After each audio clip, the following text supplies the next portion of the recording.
Ya, dari dinas sosial siapa yang mewakili? Belum ada ya? Tadi ada di jadwal di aku hadir itu.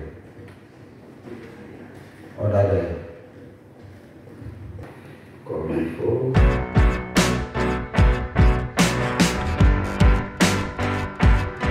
Ada yang menarik?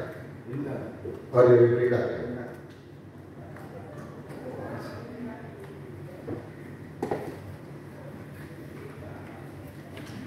Ya, dari bagian hukum ya, rekan-rekan dari Pol PP ya, kita hari ini kita bisa menampilkan kembali pembahasan kita, yaitu membahas tentang ranperda penyelenggaraan ketertiban umum, ketentraman masyarakat serta perlindungan masyarakat. Untuk sama-sama kita ketahui ya, jadi pembahasan kita ini sudah beberapa kali kita lakukan. Tinggal yang kita perlu selesaikan yaitu objek, ada 5 objek ya. Yang pertama itu tertib lingkungan. Mungkin nanti kan kami butuh masukan dari teman-teman dari LH. Kemudian tertib tempat usaha dan usaha tertentu. Kemudian tertib sosial. Ini yang tadi yang belum hadir ya. Kemudian tertib menara telekomunikasi dan tertib reklame.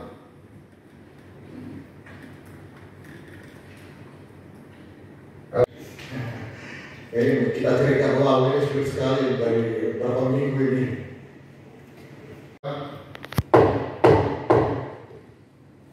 Kita langsung masuk ke tertib lingkungan ya, di pasal 35.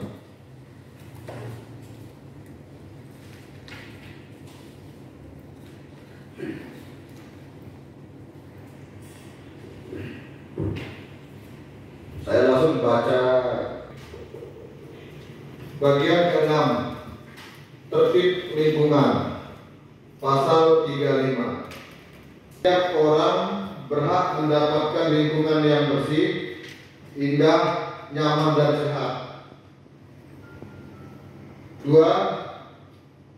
Melindungi hak setiap orang dalam pelaksanaan peribadatan, dari kegiatan keagamaan. Pemerintah daerah dapat melakukan penutupan sementara dan atau penutupan tetap tempat-tempat hiburan yang dapat mengganggu pelaksanaan peribadatan. Pasal 35. Dalam rangka terciptanya tertib lingkungan, setiap orang dilarang melakukan perbuatan: A. Membunyikan dengan keras pesawat radio, televisi, atau alat hiburan lainnya yang dapat mengganggu ketenangan lingkungan sekitarnya. B. Menyelenggarakan pesta atau hiburan, baik yang mempergunakan alat hiburan atau tidak dapat mengganggu ketenangan lingkungan sekitarnya kecuali telah mendapat izin dari pejabat yang berwenang. Menjadikan rumah, pekarangan, lapangan, kebun dan sejenisnya sebagai tempat perbuatan asusila atau perjudian. D. Membakar petasan dan sejenisnya yang dapat mengganggu ketertiban lingkungan. E. Membuang sampah di lapangan, gang, jalan dan sungai atau saluran atau drainase. F. Menutup saluran air atau membuat jembatan di atasnya yang mengakibatkan tersumbatnya aliran air. G. Menyimpan mobil di lapangan, tepi jalan atau gang sehingga mengganggu arus kendaraan dan orang. H. Bermain layang-layang yang menimbulkan rusaknya jaringan kabel listrik, telepon dan antena. I. Membiarkan hewan ternak dan atau peliharaannya berkeliaran di jalan atau di tempat umum sehingga mengganggu ketertiban umum dan keselamatan lalu lintas. J. Mengemudikan cidomo dan sejenisnya serta membiarkan kotoran hewannya berceceran di jalan, dan atau K. Membuang barang atau benda yang berbau busuk sehingga mengganggu kenyamanan dan kesehatan masyarakat sekitarnya.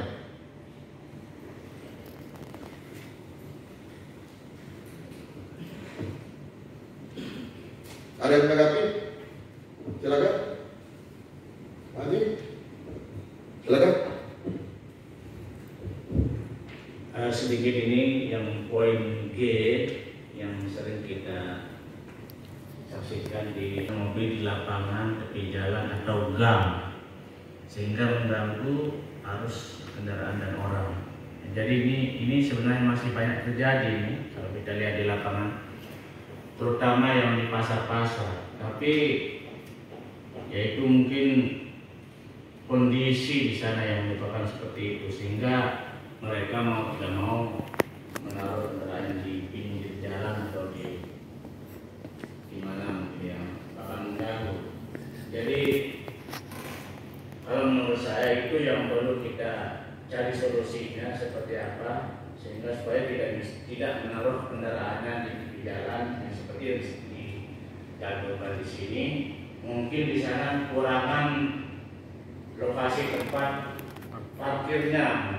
Kebanyakan itu rata-rata di KL itu seperti itu ya, terutama yang pasar-pasar. Padahal di sini seperti kita sudah mengatur, tapi mungkin itu kekurangan kita yang perlu kita cari solusinya untuk ke depan.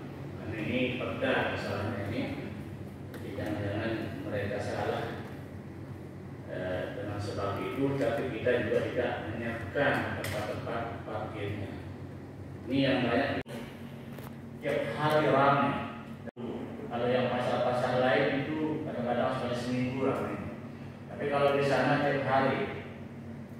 Nah, kemudian yang kita lihat juga yang ada tempat parkir di sana. Yang mau tidak mau masyarakat parkir di pinggir jalan. Nah, itu yang perlu kita sampaikan. Permasalahan itu karena kita belum mampu kita laksanakan seperti itu.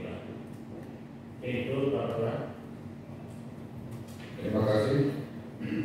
Jadi kita menertibkan kendaraan parkir sembarangan oleh Pol PP ini ya, tetapi tidak solusi begitu kan? Lalu mereka parkir di mana? Nah, mungkin yang perlu saya tanyakan untuk dipertegas dari ini kan bahasanya menyimpan mobil begitu kan, bukan memarkir mobil. Apakah ada beda tafsir antara memarkir mobil dengan menyimpan mobil? Ini kan bahasanya menyimpan mobil di lapangan begitu. Apa maksudnya dia menyimpan itu diinapkan begitu kan? Nah, coba diperjelas dengan itu. Pasal 37. 1.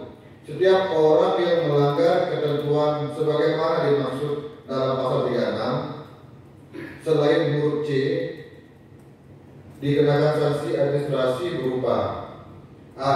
Teguran lisan, B. Teguran tertulis, C. Penghentian sementara kegiatan, atau D. Penghentian tetap kegiatan. 2. Setiap orang yang melanggar ketentuan sebagaimana dimaksud dalam pasal 36 huruf C dikenai sanksi pidana sesuai dengan ketentuan peraturan perundang-undangan yang berlaku. Saya huruf C ya. Berarti kalau yang huruf C, huruf C dia bisa dikenai sanksi pidana. Gimana? Makanya yang C yang mana ya? Yang C itu menjadikan rumah, pekarangan, lapangan, kebun dan sejenis sebagai tempat perbuatan asusila atau perjudian. Jadi maksudnya karena pidana. Makanya ya.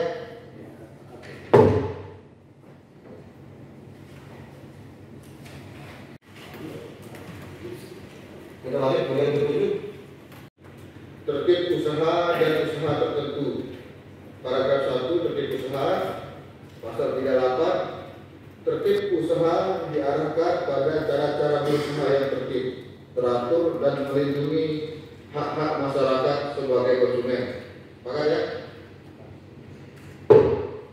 pasal 39 dalam rangka tertib usaha sebagaimana dimaksud dalam pasal 38, setiap orang atau badan dilarang: a. melakukan usaha peredaran, perdagangan, dan penjualan minuman beralkohol golongan A, golongan B, dan golongan C yang berasal dari produksi dalam negeri dan luar negeri tanpa izin dari bupati atau pejabat yang berwenang sesuai peraturan perundang-undangan. B. melakukan usaha produksi, distribusi, dan penjualan minuman beralkohol tradisional kecuali produksi yang dilakukan sewaktu-waktu dan dipergunakan untuk kebutuhan adat istiadat, budaya, atau upacara ritual. C. menyediakan tempat usaha untuk terselenggaranya perjudian, melakukan usaha pada tempat-tempat yang bukan diperuntukkan sebagai tempat usaha seperti trotoar, di sempadan sungai, saluran drainase, RTH, badan jalan, kecuali tempat-tempat yang ditetapkan oleh bupati. E. melakukan usaha sebagai petugas parkir maupun tempat-tempat umum lainnya di luar pada tempat parkir yang telah ditentukan oleh bupati. F. melakukan usaha produksi, distribusi, dan penjualan atau penyewaan barang cetakan atau media elektronik dan atau barang-barang lain yang sejenis yang bersifat pornografi. G. melakukan usaha dan atau menyediakan tempat untuk melakukan perbuatan asusila. H.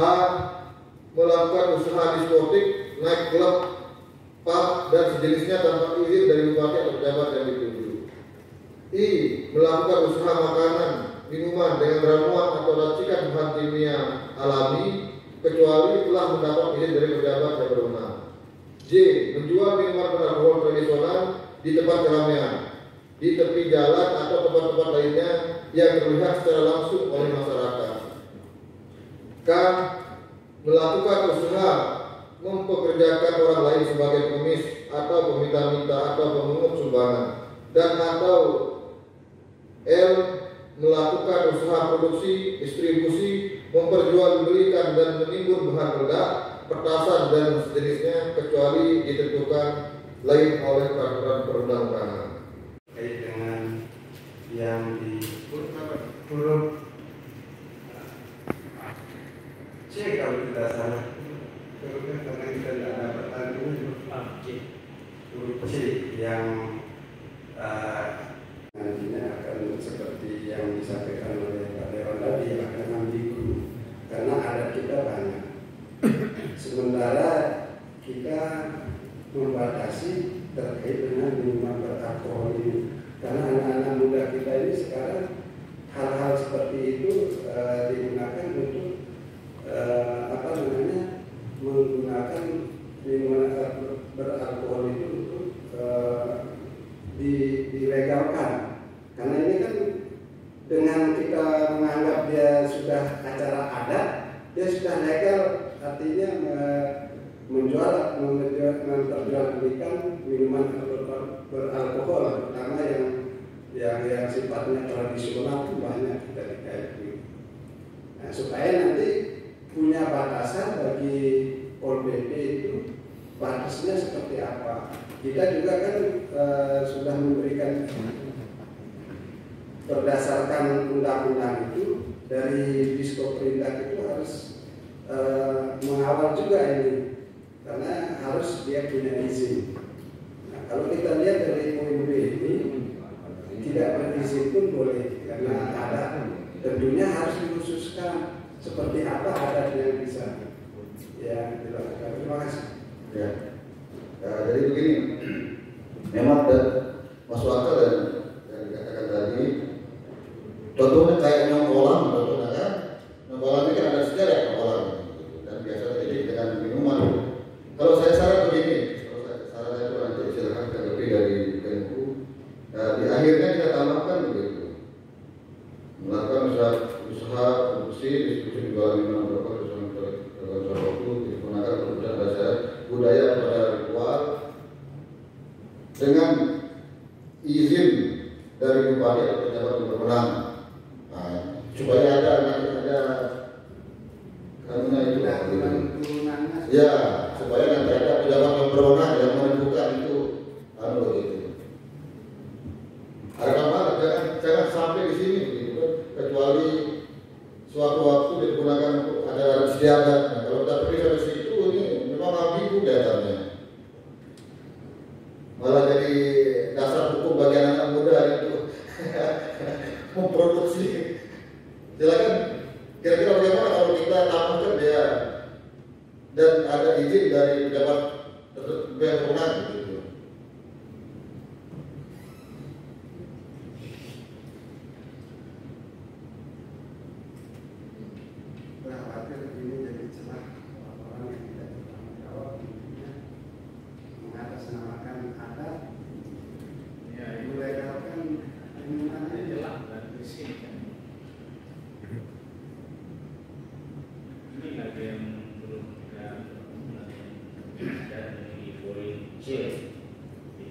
Kalau efektifnya sih sebut aja minuman tradisional gitu kan.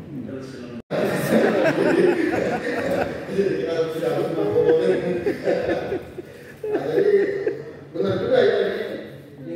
Iya, ini kan kita khususkan dulu yang produksi berong di Bayan gitu, yang malah menjadi ekor wisata kita berong ini kan. Dan di Bayan ini terus memproduksi gitu kan. Jadi produksinya tidak waktu acara saja, karena dia kan lama, dia disimpan begitu ya.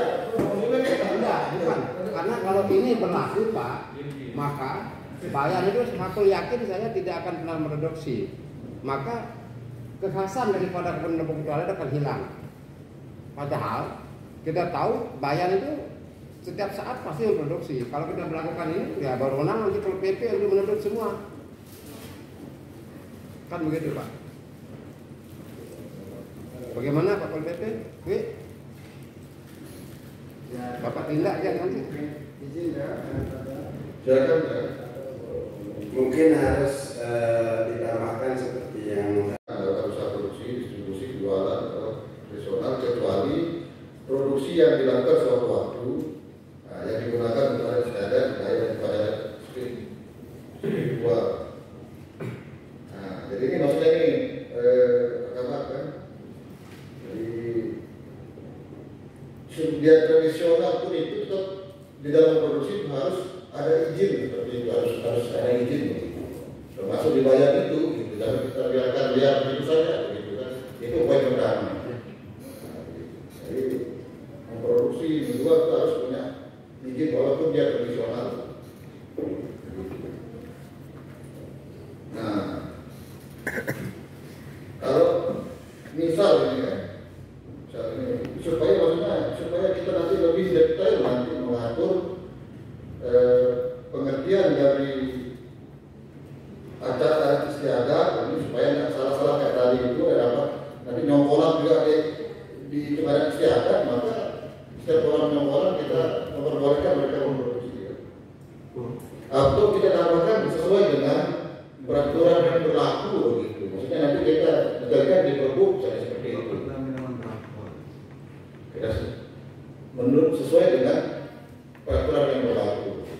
Peraturan perundang-undangan. Peraturan yang berlaku. Nanti kita turunkan dia perda ini di pergub nanti detailnya seperti apa begitu. Supaya kita juga dengan menjaga diri di pasal ini begitu. Bagaimana hukum? Bagaimana hukumnya? Kayak kita belum start gitu ya, huruf D dan huruf G dikenai sanksi administrasi berupa A. teguran lisan, B. teguran tertulis, C. penghentian sementara kegiatan, D. penghentian tetap kegiatan, E. pembongkaran dan atau pencabutan izin. Poin 2, setiap orang atau badan yang melanggar ketentuan sebagaimana dimaksud dalam pasal 39 huruf C, huruf D dan huruf G dikenai sanksi pidana sesuai dengan ketentuan peraturan perundangan yang berlaku. C itu sepakat ya? Sepakat.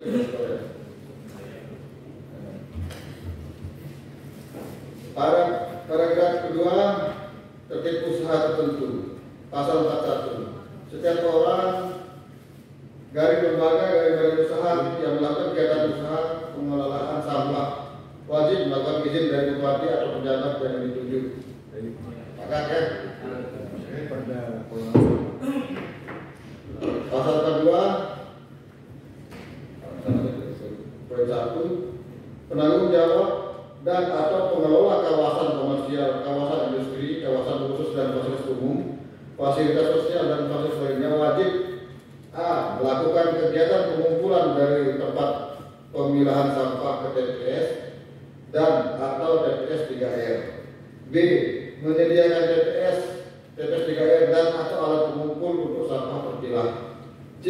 Melaksanakan pengangkutan sampah dan residu sampah di kawasan dan fasilitas bersangkutan dari TPS dan atau TPS 3R ke TPA atau TPST sesuai dengan perjanjian yang disepakati dengan pemerintah daerah. Dan D. Menggunakan teknologi pengelolaan sampah yang ramah lingkungan dalam setiap penyelenggaraan pengelolaan sampah. Poin 2. Setiap orang atau badan yang melakukan usaha pengelolaan sampah dilarang A.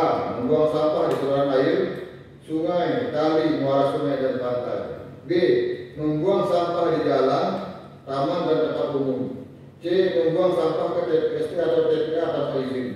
D. Membuang, menumpuk, menyimpan sampah atau bangkai binatang di jalan, jalur hijau, taman, sungai, kali, saluran air, fasilitas umum, fasilitas sosial dan tempat lain yang sejenisnya.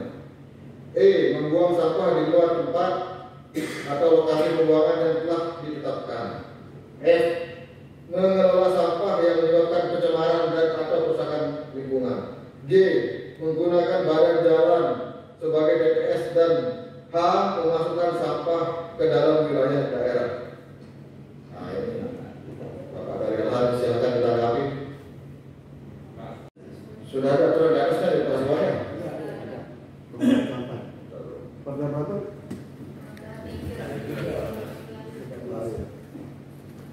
Aksi mengacu ke sana nih, dia mengacu ke sana nih, bukan mengacu ke perhatikan.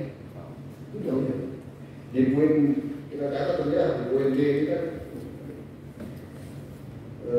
wajib menggunakan teknologi pengelolaan sampah yang ramah lingkungan dalam setiap penyelenggaraan pengelolaan sampah.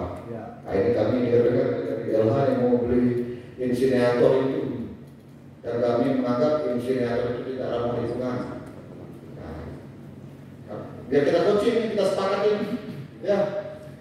Kita boleh gunakan alat yang tidak ramah lingkungan. Sepakat ya? Yang melanggar ketentuan sebagaimana dimaksud dalam pasal 42 dikenakan sanksi administratif berupa A. Denda, B. Paksaan pemerintahan, C. Uang paksa dan atau pencabutan izin. Ini Pak, ada istilah uang paksa ini. Paksaan pemerintah. Paksaan pemerintah. Ya sesuai ada yang ngatur juga. Saksikan.